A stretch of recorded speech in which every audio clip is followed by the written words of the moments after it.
티타임. 안녕하세요 여러분, 지명쌤이에요. 이번 시간은 여러분들이 의외로 어려워하시는 혹은 어려워하진 않더라도 다막기가 생각보다 쉽지 않은 화법과 작문 학습 방법 및 어떻게 읽어야 하는가 매뉴얼을 소개하는 시간입니다.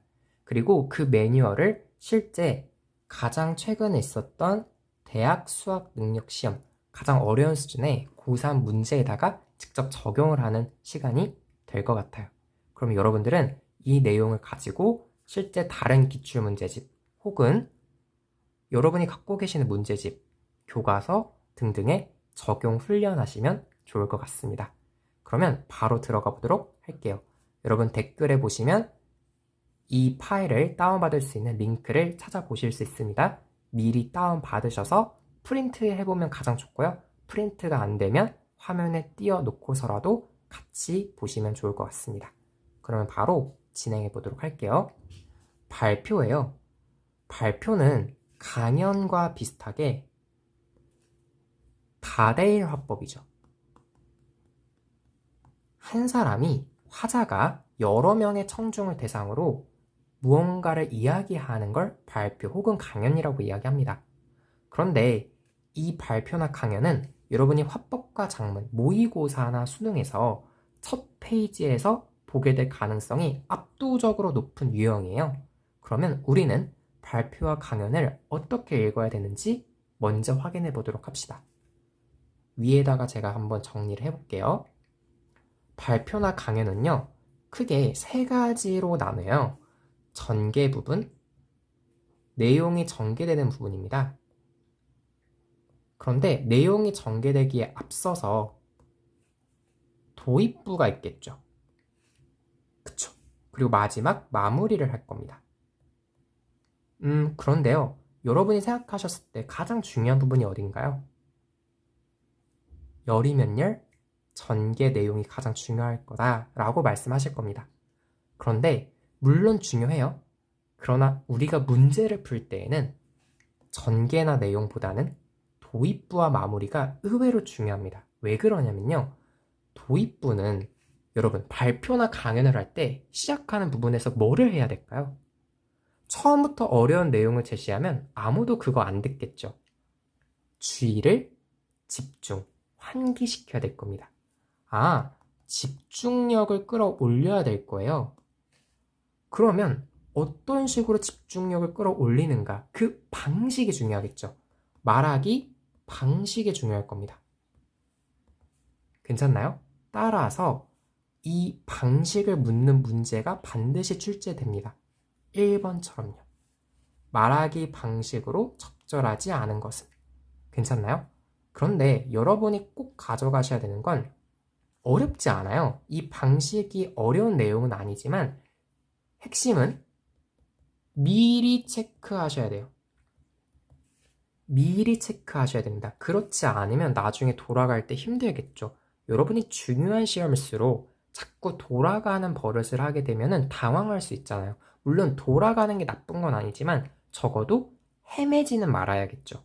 따라서 특이한 말하기 방식이 제시될 때에는 미리 체크하는 습관을 들이시는 게 중요합니다. 선생님, 그러면 어떤 방식들이 있나요? 에 대해서는 본문을 통해서 설명해 보도록 할게요. 그럼 바로 들어가 보도록 하겠습니다.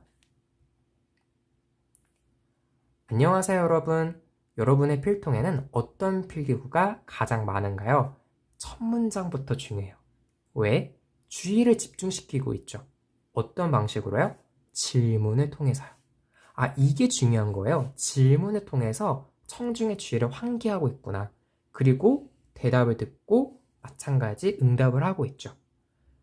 볼펜에 대해서 이야기를 하는 거예요. 그러니까 볼펜의 장점에 대한 설명을 하는 글인데 그 내용은 어렵지 않지만 이런 방식에 집중하셔야 된다는 겁니다.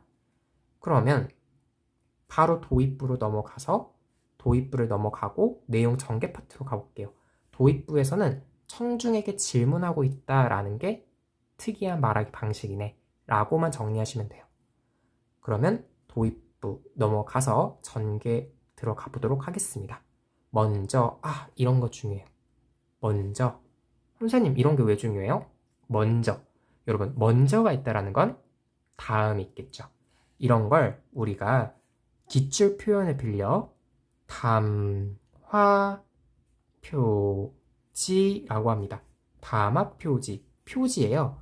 이 발표나 강연에 혹은 꼭 화법이 아니더라도 장문에서도 무언가 글을 매끄럽게 이어주는 접속사 같은 애들을 담화표지다라고 이야기합니다. 괜찮나요? 네. 그러면 먼저 볼펜은 글씨를 쓸 때 종이가 찢어지거나 볼펜 끝부분이 망가지는 일이 적대요. 이게 왜 장점일까? 자료회를 가리키며 만년필 이야기를 갑자기 하네요? 우리 지금 볼펜 이야기하고 있었는데 만년필은요, 모세관 현상에 의해서 힘들이지 않고 글씨 쓸 수 있대요. 하지만 펜 쪽이 날카로워서 잘 찢어진대요. 그리고 망가지기도 쉽대요. 이 얘기 왜 하는 걸까요?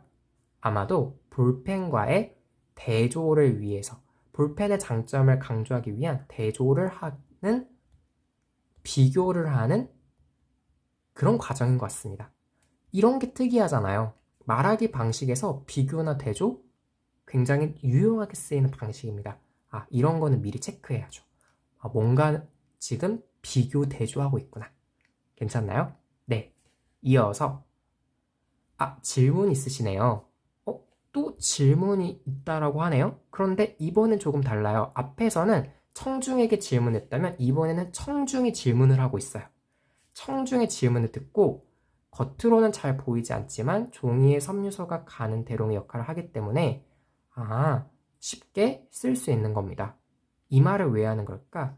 아마 이 모세관 현상과 글을 수월하게 쓸 수 있는 그 내용의 관련성을 질문한 것 같아요. 실제로 이 내용이 3번 문제로 기억에 들어갈 문제, 질문 1번이 되는 겁니다. 그런데 실은 지금 여기서 여러분들께 3번에 대한 내용을 설명할 목적은 없었어요. 3번 내용은 여러분이 실제 문제를 풀어보시면 충분히 푸실 수 있는 수준입니다. 제가 여러분들께 강조하고 싶은 건 1번이에요. 그럼 다시 올라가서 이해되셨나요? 청중의 고개를 끄덕이는 걸 보고 특이하죠. 왜 특이하나요?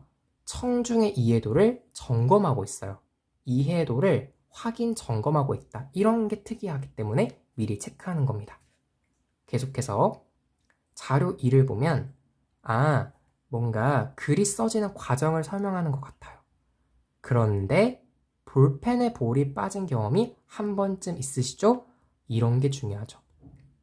볼펜에 볼이 빠진 경험이 한 번쯤 있으시죠? 그냥 질문이 아니에요. 청중의 경험을 환기하고 있습니다. 계속해서 보시는 것처럼 볼펜은 이와 같은 원리를 통해서, 기술을 통해서 볼이 빠지지 않는구나 라는 내용을 자료 3을 가지고 설명하고 있는 거예요. 괜찮나요? 네. 그러면 여기까지만 해도 필기량이 꽤 많죠. 담화 표지 사용했죠. 질문하고 있죠. 비교 대조, 이해도 점검, 경험을 환기. 이와 같은 것들이 실제 다 1번의 선지로 구성이 되는 거예요.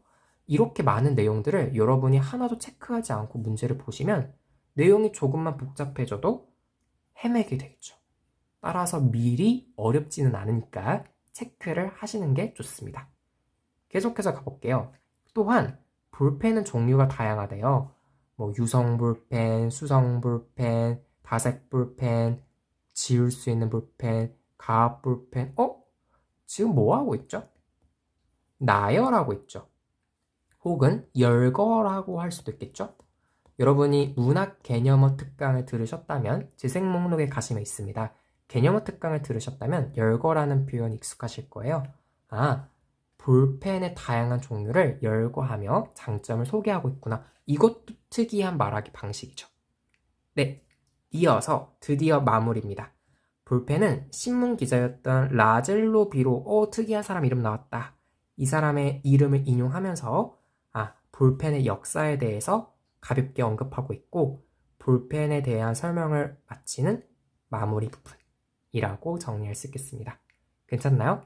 내용은 어렵지 않지만 꽤 많은 필기가 있죠. 이렇게 미리미리 중요한 눈에 두드러지는 주의를 환기하고 이해도를 높이기 위한 말하기 방식은 미리 체크하자. 여러분, 우리가 정리한 말하기 방식이요, 거의 전부예요.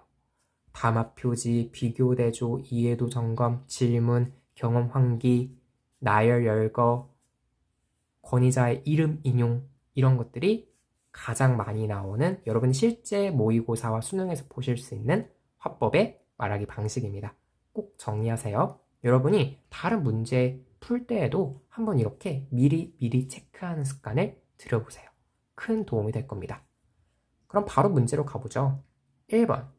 발표 대상의 종류를 열고 바로 체크할 수 있겠죠? 예상하고 질문을 하여 화제를 제시하고 있습니다. 청중의 경험을 이끌어가며 관련된 내용을 설명하고 있죠. 내용의 신뢰성을 높이기 위해 전문가의 견해를 인용하고 있다. 자, 여기서 수능 냄새가 나는 거예요. 무슨 말이냐? 고등학교 1학년 문제였으면요, 이렇게 안 내요. 전문가의 이름을 인용하고 있다라고만 내죠. 자, 라젤로 비로는 전문가라고 할 수 있을까요?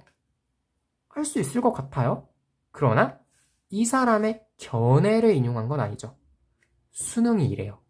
맞는 말을 섞어서, 틀린 말과 맞는 말을 섞어서 헷갈리게 됩니다.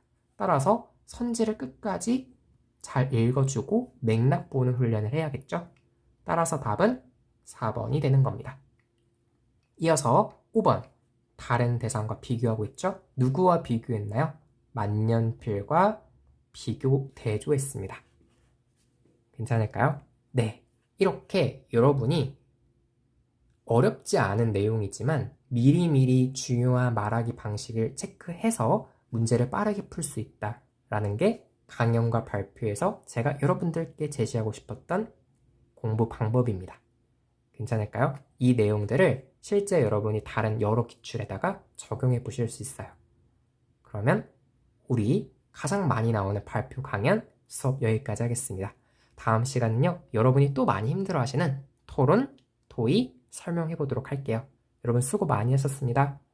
이 영상이 마음에 드셨다면 좋아요와 구독, 알림 설정까지 꼭 해주시고 다음 영상도 꼭 바로 이어서 내일 보지 마시고요. 이어서 한번 들어보세요. 여러분 안녕. 티타임.